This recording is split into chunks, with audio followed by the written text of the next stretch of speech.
Hello students, welcome to my YouTube channel Azurite Physics.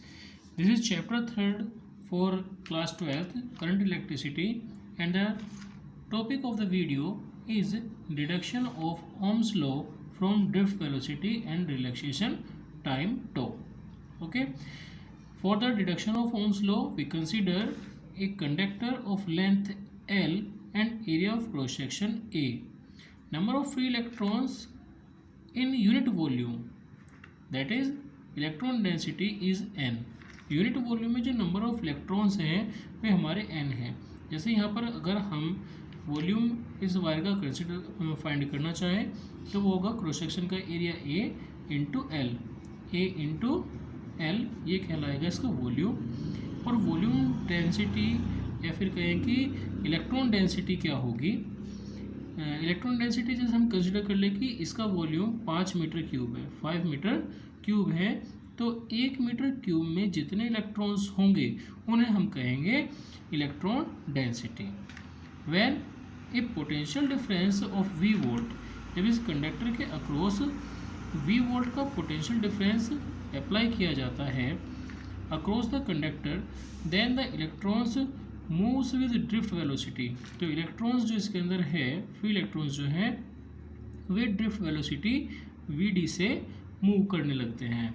Then if the electric field produce in the conductor is E, तो जब हम potential difference apply करेंगे तो इस conductor के अंदर इलेक्ट्रिक फील्ड प्रोड्यूस हो जाएगा और वो इलेक्ट्रिक फील्ड होगा E is equal to F upon Q, जहाँ एफ है इलेक्ट्रॉन्स पर लगने वाला फोर्स और ये क्यू है इलेक्ट्रॉन्स का चार्ज.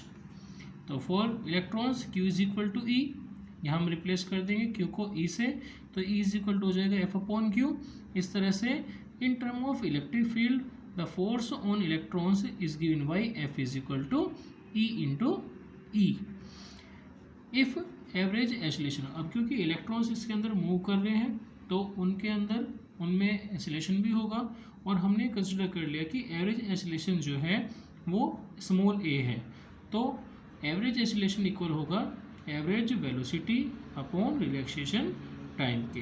एवरेज वेलोसिटी जो ड्रिफ्ट वेलोसिटी है वो होगी यानी कि वी डी अपॉन जो रिलैक्सेशन टाइम है, relaxation time the time between two consequence collisions of electron with positive ions is called relaxation time, Vd upon tau. Acceleration is equal to average velocity upon relaxation time tau. Because we know that F is equal to ma from Newton's law, Newton second law का result है ये, F is equal to ma. तो यहाँ हम ये जो हमारा force electric field की टर्म है में है वो, और इस A की value Vd upon tau value put कर देंगे यहाँ पर, तो ये E into E is equal to हो जाएगा M V D upon tau के. यहाँ से हम फाइंड कर लेंगे वी डी की वैल्यू.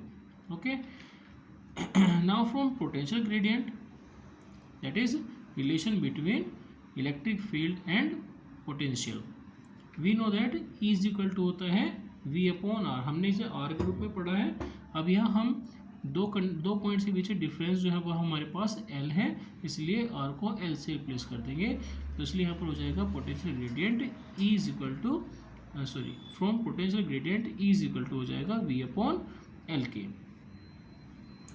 फिर हम जो हमारे पास फॉर्मूला ये बना है V D is equal to E tau upon M, यहाँ पर E की वैल्यू पोटेंशियल ग्रेडियंट से E is equal to V upon L put कर देंगे, तो हमारे पास फॉर्मूला होगा V D is equal to E into ये हमारी कैपिटल E की value V upon L into tau upon M.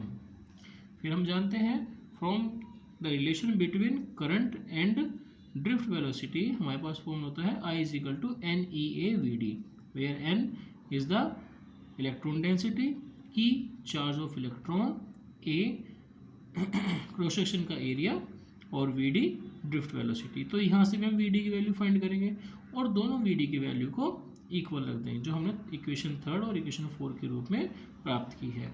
तो इक्वेशन 3 इक्वल टू इक्वेशन 4, ये value E V tau upon M L is equal to हो जाएगा आई upon N E ए के. यहाँ से हम v अपॉन आई की वैल्यू फाइंड करेंगे। तो ई टो जो इसके v के साथ प्रोडक्ट में है वो दूसरी साइड पहुँच जाएगा डिवाइड में, और जो डिवाइड में है वो पहुँच जाएगा न्यूमिनेटर में।